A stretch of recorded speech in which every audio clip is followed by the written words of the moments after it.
अब वो कहती है कि वो बहुत ज़्यादा गिल्ट और एक बेसुकूनी वाली जो कैफियत होती है उसमें है वो। Assalamualaikum everyone, this is me Aisha Amir and you guys are watching Iman's film right now.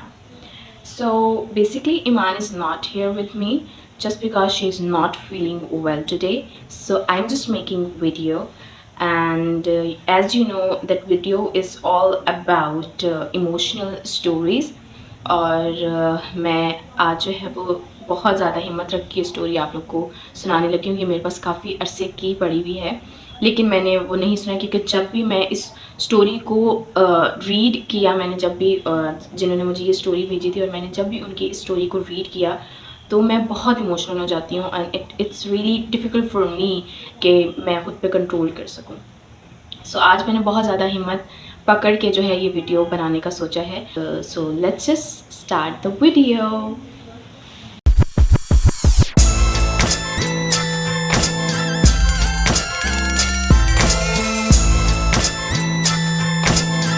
सो ये जो वीडियो है बेसिकली ये एक लड़की की ही है और वो लड़की बहुत ज़्यादा सेंसिटिव थी।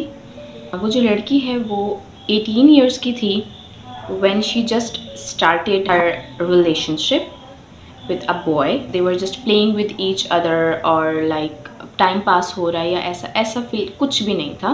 The relationship was really fine. इस तरह का था कि like they used to share a lot of things with each other. उनकी कोई प्रॉब्लम है तो दे विड जस्ट सोल्यूशन भी खुद ही निकल जाता है, वो खुद ही निकाल लिया करते थे और इस तरह का उनका जो था वो बॉन्ड बहुत अच्छा और स्ट्रॉन्ग था।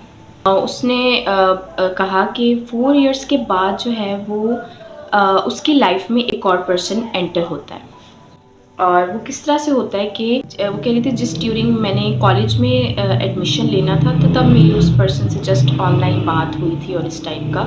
उसके बाद आई जस्ट गॉट डिसअपियर क्योंकि मेरे पास फ़ोन चला गया था मेरा और जब मेरी यूनिवर्सिटी चली गई तो फिर मुझे सब कुछ भूल गया था और मुझे कुछ इतना कोई ख़ास नहीं था। बट आफ्टर 4 इयर्स उसका अगेन कॉन्टेक्ट उसी के साथ हुआ जिसके साथ उसने जस्ट फॉर कुछ मंथ्स के लिए बात की थी एज अ फ्रेंड। उसके बाद शी स्टार्ट रियलाइजिंग कि लाइक वो जिसके साथ रिलेशनशिप में है उसको उसने इग्नोर करना स्टार्ट कर दिया था full.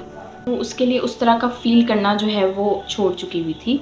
They were supposed to get married with each other. उनको ये था कि वो लोग जैसे ही यूनिवर्सिटी पास आउट करेंगे so they will just get married.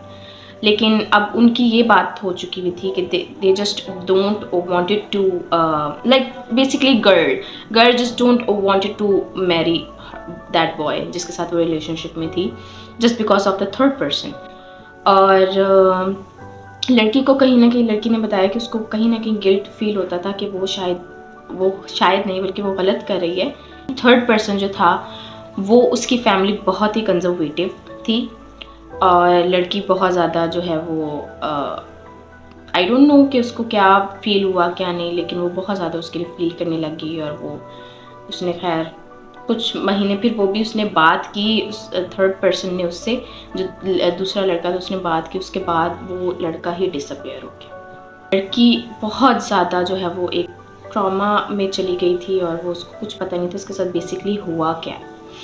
अब जो मेन थिंग इज़ दैट कि वो जो जिसके साथ बेसिकली वो लड़की रिलेशनशिप में थी उस लड़के ने उसको छोड़ा नहीं था।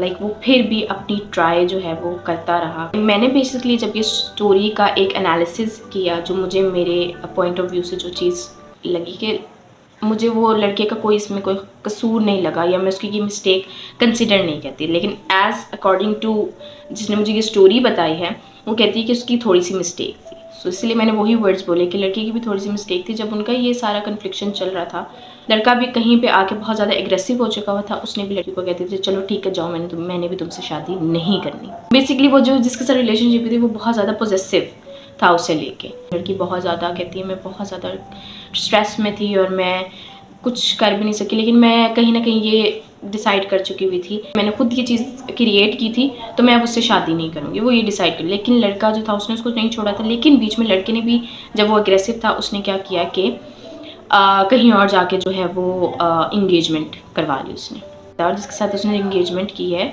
वो उसके साथ नहीं खुश रहेगा। उससे रियलाइज़ होने लग गया, लाइक लड़के को ये चीज़ रियलाइज़ हुई कि वो उसके बगैर तो रह ही नहीं सकता। तो लड़के ने किसी भी तरह करके अपनी इंगेजमेंट जो है वो तोड़ दी, और वो कहता था कि मैं उसके अलावा जो है वो लाइक सर्वाइव नहीं कर सकता। और वो उसने ये ठान ली थी कि लड़की ने बताया कि उसने ये सोच लिया हुआ था कि मुझे अपनी आखिरी हद तक जो है वो कोशिश करनी है उस लड़की को मनाने के लिए। अब क्या हुआ कि लड़की, क्योंकि लाइक उसने खुद अपने लिए बाउंड्रीज क्रिएट कर ली हुई थी कि ना वो इधर की ना वो उधर की, तो उसने जो है वो उसको समझ नहीं आती थी चीज़ों की। खैर उसने बहुत ज़्यादा टाइम लिया और हर चीज़ की। उसके बाद लड़के के बहुत ज़्यादा मनाने के बाद वो दोबारा से नॉर्मल होने लग गई। लड़की ने ये बताया कि मैं बेसिकली नॉर्मल, बिल्कुल अपने रिलेशनशिप में दोबारा से नॉर्मल हो चुकी थी, and we were just planning each and everything कि किस तरह से अब शादी के लिए चीज़ें सॉर्ट आउट होंगी और ये वो।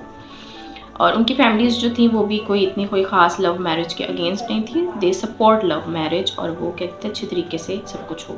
अब लड़की की लाइफ में अगेन एक पर्सन एंटर हुआ, और लड़की ने फील करना स्टार्ट कर दिया कि like she is in love with him, और जो रिलेशनशिप में जिसके साथ है वो अगेन उसको इस तरह से हुआ कि नहीं, मैं इसके साथ जो है ना वो शादी नहीं कर सकती।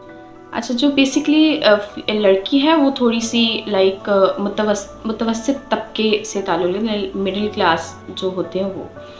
अब वो कहती है कि कहीं ना कहीं मेरे जहन में बात ये भी थी कि हमने लाइफ में बहुत ज़्यादा जो है वो पैसों से रिलेटेड परेशानियाँ देखी, और जिनके साथ वो रिलेशनशिप में थी like he was not really stable at that time. लेकिन वो उस स्ट्रेस में भी कहीं ना कहीं थी कि मैं अभी एकदम जो है वो मेरी फैमिली भी स्टेबल नहीं है, और मैं अब अगर वो जो न्यू पर्सन उसकी लाइफ में एंटर हुआ वो बेसिकली बहुत ज़्यादा stable and each and everything. उस लड़के ने जो है बेसिकली उसके साथ लड़की के साथ इंगेजमेंट कर ली, जिसके साथ वो रिलेशनशिप में थी उसने उसके साथ इंगेजमेंट कर ली एंड एवरीथिंग वाज। लेकिन लड़की ने बताया कि मैं फिर भी उसको लाइक एक तरह से चीट कर रही थी, क्योंकि वो उसके दूसरे वाले पर्सन के साथ जो है वो मिलती थी। उसने बताया कि मेरी जब दूसरे वाले लड़के से सेकंड लास्ट बात हुई तो उसने मुझे एक लड़की की पिक्चर दिखाई, और उसने कहा कि ये वो लड़की है जिसे मैं पसंद करता हूँ। वो कहती है कि उस टाइम पे मेरा दिल इस तरह का हो गया कि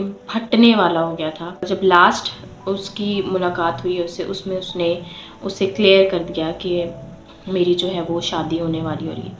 वो लड़की कहती है कि मैं इस कदर टूट गई कि मैं एक इंगेज्ड थी, लेकिन उसने इसको बताया नहीं हुआ था, और उसने जो है वो ड्यूरिंग इंगेजमेंट ही वो चीट भी करती रही। अब वो कहती है कि वो बहुत ज़्यादा गिल्ट और एक लाइक बेसुकूनी वाली जो कैफियत होती है उसमें है वो, और वो कहती है मैं कुछ भी नहीं कह सकती किसी से जिसके साथ मेरी इंगेजमेंट हुई है बेसिकली। और वो इंसान मेरे साथ इतना लॉयल, इतना सिंसियर और केयरिंग है, बट मैं अंदर ही अंदर गिल्ट में रहती हूँ कि मैंने बेसिकली उसके साथ उसको चीट किया हुआ है। अल्लाह ताला से उस चीज़ के लिए माफ़ी मांगती हूँ, लेकिन मैं कुछ भी किसी से कह नहीं सकती या शेयर नहीं कर सकती। In the end of this video I have just only one message. अपनी लाइफ के डिसीजन बहुत वाइसली लें, और बहुत सोच समझ के, और जो इंसान आपके साथ अच्छे हैं, लॉयल हैं, सिंसियर हैं, उनकी बहुत ज़्यादा कदर करें। Everyone, this is the end of the video. I hope you like this video, and do not forget to subscribe the channel and hit the like button.